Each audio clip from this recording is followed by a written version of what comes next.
વાવડી ગામે બે ભાગીદારો ઉપર હુમલો કરનાર બે આરોપીઓને ઘોઘા પોલીસે ઝડપી લીધા।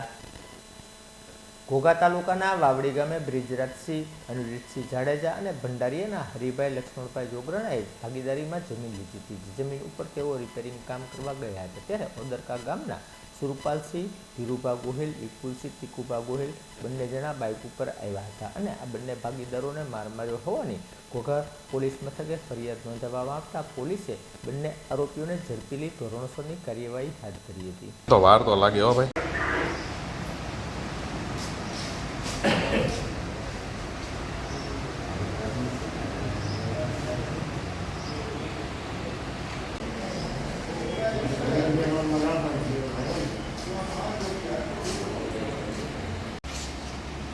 એક મિનિટ રાજપા